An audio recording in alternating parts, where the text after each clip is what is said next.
So 2 days ago, everyone got a letter from NAR, right?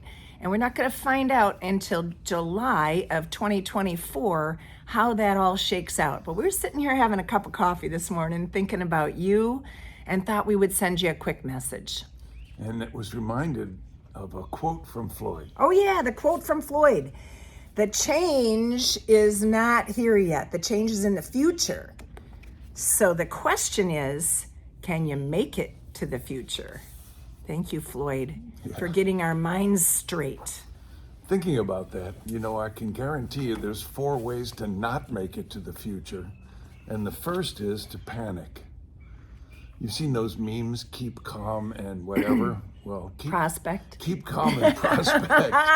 Yeah. This is the time for calm and continuing to do what you've always been doing to generate business. The second way to not make it to the future is to hide from this. Just hide from the business, go into hibernation. Let's see what shakes out, and then I'll go back to work.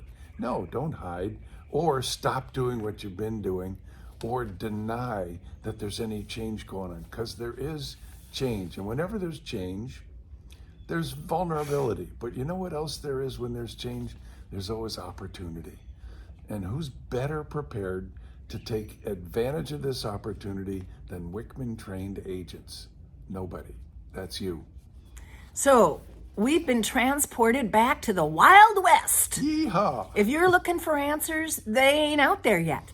In fact, every leader of every big company, of every small company, has probably been awake since Friday night and then Saturday night and all day yesterday. And their brains are going crazy trying to figure out, okay, what am I going to do with my company? And each of these people has a ship that they got to command. Well, we got an armada of ships out there, man, and we don't have the answers yet, right? It's the Wild West. There's going to be all kinds of crazy things happening because different companies are going to make different decisions, different associations, different states. Yeah. Some states have already been communicating. Minnesota is one. Ohio is one. Iowa is one. They've already been communicating and been transparent about who gets paid what. So we're not going to be able to put the commission in the MLS. Well, where is it going to go? For some of us, it'll probably go right into the purchase agreement. Who's paying it? We don't know yet. There'll be all kinds of different ways. But there's some steps that you and I got to take to make sure that we don't risk not getting paid and to make sure that we are serving our clients to the nth degree. What's one of them? Well, I wanted to speak to what you just said about associations and companies, locally and nationally. Your national association is working to protect you. And so are all your local associations. So there's no advantage in publicly bashing any of those associations. No matter how you feel about what they're deciding. The best they can. Right. And they're working to protect you and to protect our business. So what's going to happen immediately is you're going to get questions from your clients, from your prospects, from strangers in the supermarket about what's going on in the real estate business. Do you have your response prepared? Yeah, you need a public response. So you're standing in the grocery store line and someone says, oh my gosh, what's it with all these lawsuits? Hey, are there still going to be real estate agents? Because they're going to be losing millions of dollars, or whatever the general public says. Most of us, we're getting our news from the wrong source, right? We're reading a newspaper, whether it's electronic or actual paper, that's going to tell us how to respond to that? No, we got to choose how we respond to that based on our attitude. And what's our attitude? First of all, that we're well trained. We've always done business by clearly communicating and being honest about who we represent. It's time for everybody in the nation to do that now. This is no big deal. And I think when we take that attitude, that, yeah, this is the way I was trained. All my career, I was taught to be transparent. All my career, I have been honest about who's paying and who's representing whom. This is now just getting everybody on board with that. And I don't think we need a real complicated answer to the public. And we also don't need a real complicated answer to the question about commissions, because it's going to be the same as it's always been. Everything's negotiable, everything's transparent, and you just got to build on your representation skills. And that's the third thing we wanted to tell you. Number one was don't panic, stay calm. Be calm Keep and prospect. prospect. Yeah. Number two, prepare your response when you get questions from the public.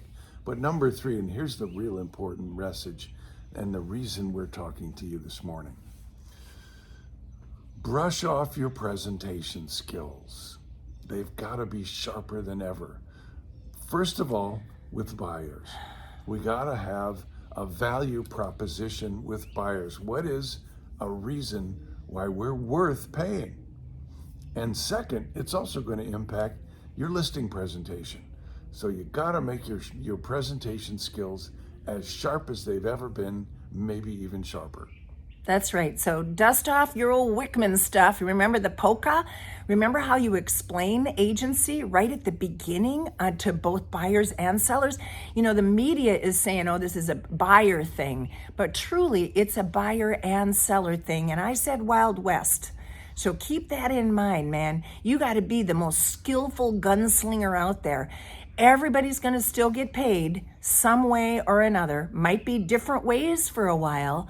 It might be craziness out there, but not for you, because you have a presentation and you're going to build that presentation and communicate more clearly than you ever have before when you're working with buyers and when you're working with sellers. And to get ready for July, what a perfect time for you to join us in Columbus, Ohio. Oh, I'm so excited.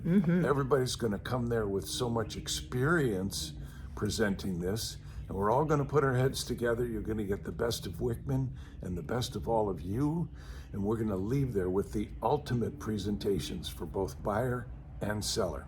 So May 22, all day long. It's right near the airport, so you can come in the night before if you want to hang out with all of us. You could stay an extra night if you want to hang out with all of us. But we're going to be learning and crafting, and the smartest people on the planet are going to come together and unify with great strength, preparing for the second half of this year. We do have a future, and you're going to be in it because you're going to head into the future prepared. Yeah, what was that quote again? The change is in the future. It's in the future. It's not here today. And the only question is, can you make it to the future? And that's how. And we say yes.